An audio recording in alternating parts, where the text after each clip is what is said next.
Baik saudaraku, tahukah kamu orang yang sombong dan akibatnya? Orang yang sombong adalah orang yang tidak berakhlak baik kepada Allah maupun kepada sesama manusia. Orang yang sombong adalah orang yang jauh tidak mengikuti ajaran Rasulullah SAW. Orang yang sombong adalah orang yang dirasuki oleh setan dan iblis. Orang yang sombong adalah orang yang terhina dan ingin untuk dihargai dari kesombongannya. Orang yang sombong adalah orang yang berakal iblis dan berhati kafir. Oleh karena itu Allah murka kepada orang yang sombong. Maka jadilah engkau manusia yang tawadu atau rendah hati. Orang yang tawadu senantiasa menjaga dirinya dari kesombongan dan tidak mau mengikuti orang lain yang sombong. Jauhilah dirimu dari manusia yang sombong. Ingatlah saudaraku, hari ini saudara Imaduddin menganggap dirinya adalah ulama yang terbaik di dunia. Andaikan seluruh ulama dunia mengakui nasab Ba'alwi sebagai dzurriyyat Rasulullah SAW, Imaduddin yang sombong tidak mau mengakuinya. Catatlah saudaraku, cepat atau lambat dia akan dihina sebagai manusia yang terhina dan akan menjadi ulama yang tak akan diikuti oleh orang yang diberi petunjuk oleh Allah Subhanahu wa Ta'ala. Ikutilah ulama-ulama yang saleh, ulama-ulama yang siddiq atau jujur, ulama yang mengatakan yang benar itu benar dan yang salah itu salah, ulama yang amanah dapat dipercayai oleh umatnya, ulama yang mencintai Allah dan Rasulnya lebih daripada mencintai dirinya sendiri. Ulama yang mencintai Allah dan Rasulnya lebih daripada mencintai dirinya sendiri. Ulama yang mencintai umatnya sama dengan mencintai dirinya sendiri. Oleh karena itu saudaraku, hindarilah dirimu dari Imaduddin Al-Kadzab. Imaduddin yang meniru Musallama Al-Kadzab, nabi palsu di era Rasulullah SAW. Imaduddin yang menyatakan dirinya ulama, tetapi bukan sebagai pewaris nabi yang menjaga umatnya agar selalu dalam jamaah Islam yang penuh dengan kasih sayang. Tetapi Imaduddin yang bangga sombong dengan keangkuhan ilmunya yang terbatas. Sesungguhnya Allah memberikan ilmu kepada Imaduddin Al-Kadzab hanya sedikit sekali. Dan dia tidak menyadari. Bahkan dia sombong dengan kesedikit ilmuannya itu. Yakinlah saudaraku, siapa yang mengikuti dia, yang tidak mencintai umat Rasulullah SAW, Imaduddin, maka engkau ulama yang tidak beriman kepada Allah. Karena seorang ulama seyogyanya mengikuti nasihat dan ajaran Rasulullah SAW.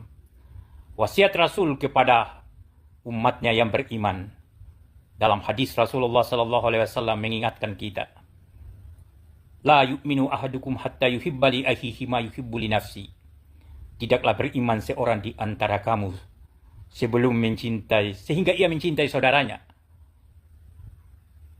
seperti dia mencintai dirinya sendiri. Ya Imaduddin, ingatlah dirimu. Jangan terlalu mengurus nasab orang lain. Uruslah nasab dirimu sendiri. Uruslah Imaduddin bin Sarman atau bin Samaun atau bin Samiun atau bin siapa saja. Jangan engkau menambah Imaduddin bin Utsman atau Imaduddin Al-Bantani. Kenapa aku menamakan dirimu Imaduddin Al-Kadzab dengan panggilan yang sungguh tidak pantas keluar dari seorang awam seperti aku? Tapi aku yakin dan percaya saatnya engkau akan terhina karena tidak bersandarkan nasabmu kepada orang tuamu. Engkau tidak mengakui orang tuamu.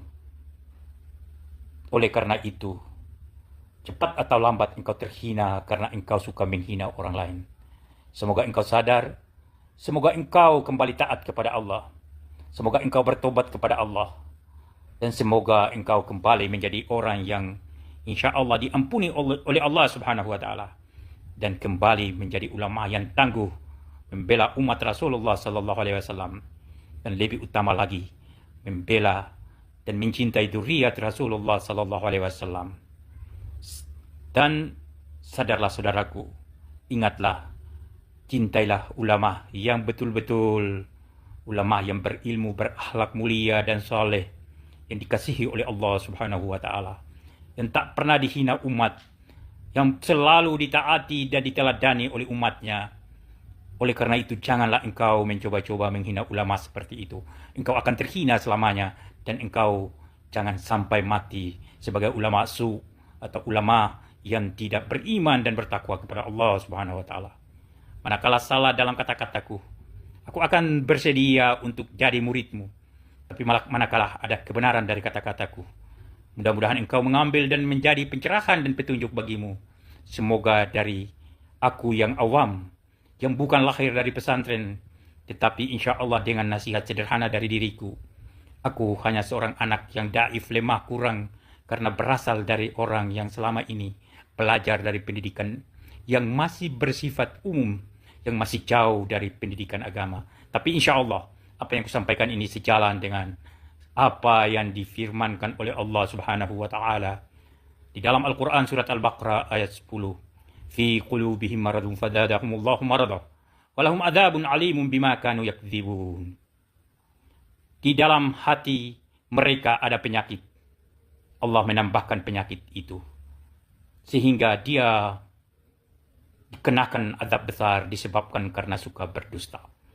Penyakit yang dimaksudkan dalam surat Al-Baqarah ayat 10 Al-Quranul Karim ini adalah penyakit hati berupa suka sombong, suka membenci orang lain, suka mengadu domba atau memprovokasi orang lain untuk mengikuti kesalahan yang dibuat olehnya, suka memfitnah, suka mencela dan mencaci maki orang lain.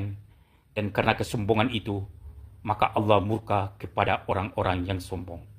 Oleh karena itu, Imaduddin ku sayang, janganlah engkau berjalan di atas muka bumi dengan sombong, karena sesungguhnya Allah murka kepada orang-orang yang sombong, baik kepada Allah, Rasulnya, dan kepada umat Rasulullah Sallallahu Alaihi Wasallam. Demikian saudara renunganku, manakala salah mohon dimaafkan dan kiranya menjadi bagian pencerahan dalam kehidupan. Para Ba'lawi dan para pendukungnya ini, bahwa nasab Ba'lawi masih bisa untuk diselamatkan dengan teori husnudzon. Saya jawab, husnudzon di dalam kaidah dikatakan la ibrata bidzannil bayyini khata'uh. Dzon itu tidak bisa lagi dihitung apabila sudah jelas salahnya. Nasab Ba'lawi dilawan pakai husnudzon sudah tidak bisa. La ibrata. Kenapa? Karena qad tabayyana khata'uh. Salahnya sudah nampak. Menggunakan dalil suhrah dan istifadah, bahwa sekarang ini kan sudah terkenal, seluruh orang udah tahu, dikenal bahwa yang namanya Habib itu cucu Nabi. Saya jawab, Ibnu Hajar Al-Asqalani mengatakan di dalam kitabnya Al-Jawabul Jalil, qala rahimahullah, innan nasaba mimma yasbutu bil istifadati illa ay yasbuta ma yukhalifuh. Nasab itu memang sebagian dari apa yang bisa ditetapkan dengan istifadah. Istifadah itu Bapak ngedenger bahwa Kiai Suparman ini sudah punya istri, dengar dari orang. Lalu bapak-bapak tidak pernah tahu dulu kapan nikahnya, tapi udah tahu bahwa dia punya istri, buktinya punya anak. Itu katanya Kiai Suparman jejaka apa sudah punya istri, sudah, buktinya punya anak, sudah surah dan istifadah, dengar dari orang. Kawinnya nggak tahu, nggak menyaksikan, itu namanya istifadah bainan nas, orang dengar-dengar. Itu hukumnya kalau kita bersaksi ditanya hakim, sumpah demi Allah, apakah engkau tahu bahwa Kiai Suparman itu sudah punya istri? Sudah. Dia bukan jejaka, bukan.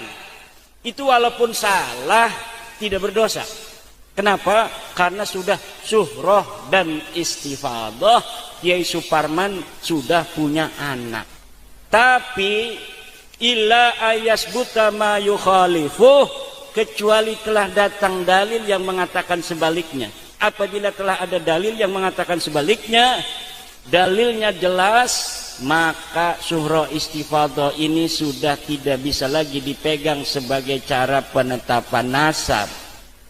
Orang datang ke pondok Miftahul Jannah bawa anak, ini siapa? Anakku.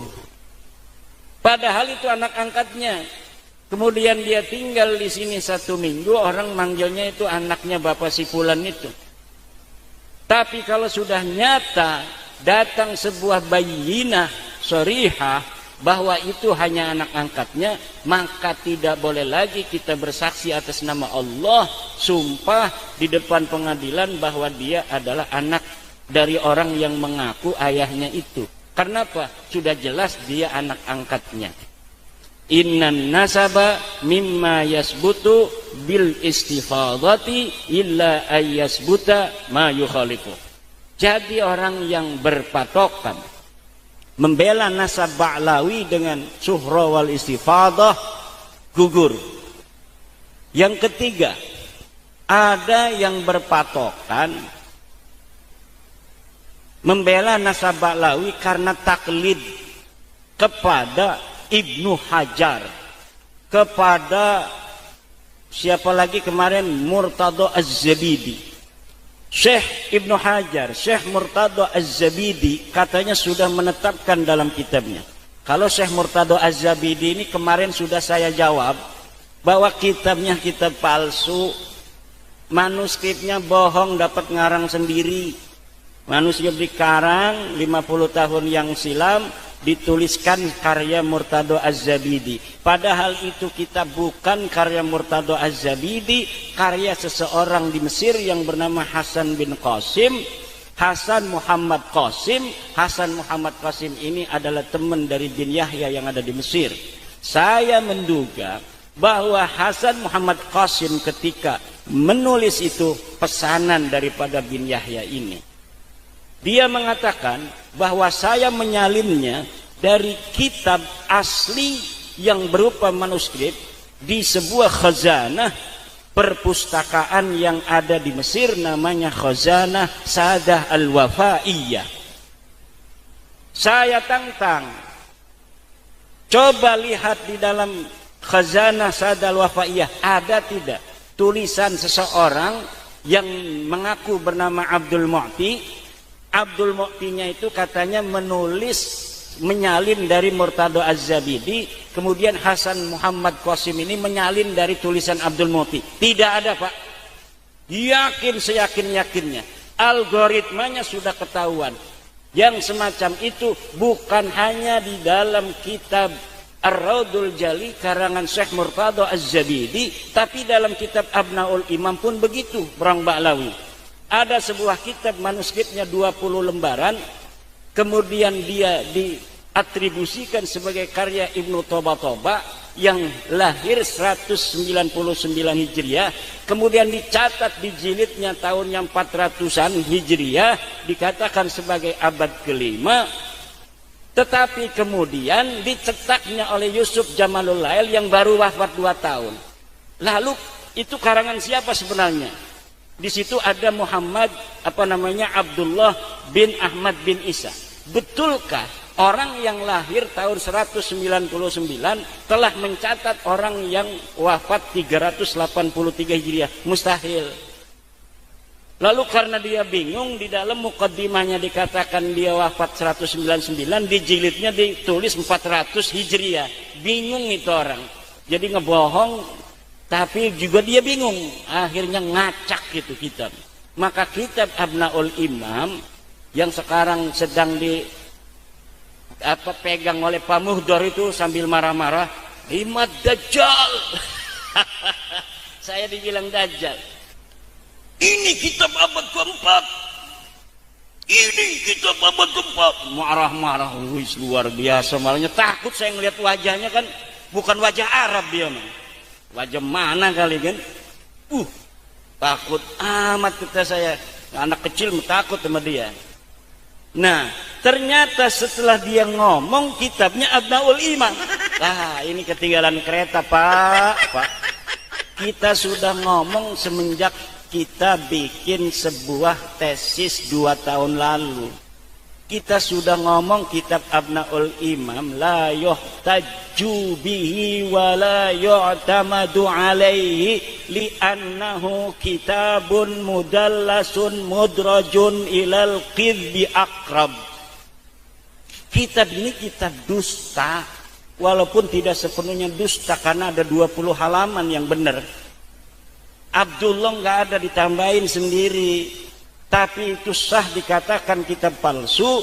Kenapa? Di dalam KBBI dikatakan yang namanya susu palsu itu susu asli dicampur air. Itu disebut susu palsu. Maka ketika kita ngomong itu kitab palsu sah. Kenapa? Ada yang aslinya 20 lembar, tapi yang palsunya 160 lembar. Maka disebutlah kitab palsu. Yang namanya kitab palsu tidak semuanya palsu. Seperti susu palsu dikatakan dalam Kamus Besar Bahasa Indonesia bahwa yang namanya susu palsu susu asli yang dicampur air. Jadi mereka menggunakan dalil-dalil apa tadi? Syuhrah wal istifadah ya. Itu sudah terbantahkan. Li'annan nasaba mimma yasbutu bil istifadati illa ay yasbuta ma yukhalifu. Kemudian pakai dalil taklid. Taklid tadi tuh. Kita ngomong taklid udah. Dalil taklid terbantahkan. Limada? Li'anna taklida ba'da duhuril hujjati haram. At-taqlid ba'da zuhuril hujjati haram la siyama lil ulama'il ladina yastati'una al-istidlal. Apalagi bagi ulama yang mampu istidlal. Haram. Tes DNA itu haram. Yang ngomong tes DNA haram ya. Ya mana ada maling itu menghalalkan sidik jari. Kalau maling habis nyuri dia itu kena saudara nyuri. Bapak tahu dari mana? Dari sidik jari. Sidik jari itu haram. Enggak ada dalam kitab Fathul Mu'innya, ya enggak ada. Sekarang orang mau dites pakai DNA diharamin dulu tes DNA-nya. Padahal tes DNA itu adalah untuk mengetahui kebenaran kemaslahatan. Dalam kaidah dikatakan idza wujidatil maslahatu fathamma syar'ullah. Apabila sebuah kemaslahatan ditemukan fathamma syar'ullah, disitulah ada syariat Allah. Jadi apa aja pakai dalilnya mereka itu sudah terbantahkan. Ini isinya belum ngomong nih saya. Dari bantahan mereka itu aja. Karena isi mereka tidak bisa jawab. Mereka pakai kaidah-kaidah. Kemarin orang dari Iran katanya ulama ahli nasab. Mau membantah ulama Indonesia. Datang dia pakai video. Datangnya pakai video doang. Gak berani orangnya. Udah saya tantang lama. Tapi gak berani. Saya mau datang ke sana atau Anda yang datang kemari? Gak mau. Maunya pakai video aja. Pakai video kemarin, dalilnya apa? Dikirain dari Iran datang ke Indonesia ngelawan santri Indonesia itu pakai dalil. Tidak, dalilnya sudah ketinggalan zaman. Satu, dia dalilnya syuhrah istifadah. Yang kedua adalah adamu dzikri la yadullu ala adamul wujud. Tidak disebutkan katanya bukan berarti tidak ada. Hanya begitu saja. Kita lawan pakai kaidah adamul al-ilmu bi'adamid dalili dalilun ala adamil mawjud. Al-ilmu bi'adamid dalili dalilun ala adamil mawjud. Kita telah tahu bahwa tidak adanya dalil, itu menunjukkan bahwa tidak adanya madlul. Dalil yang menyebutkan Ubaid sebagai anaknya Ahmad itu tidak ada. Itu menunjukkan bahwa Ubaid ini memang tidak ada sebagai anaknya Pakai apa lagi tuh saya Madirojai dalilnya? Oh, katanya tidak mesti seseorang yang hidup di suatu belahan bumi itu diketahui oleh ulama yang ada di belahan bumi lainnya. Bisa jadi penulis kitabnya itu hidup di suatu tempat yang jauh dari Ubaid. Ya, Ubaid anak siapa? Anak Ahmad. Lah Ahmadnya ditulis. Anak Ahmad yang lain Muhammad, Ali, Husain ditulis.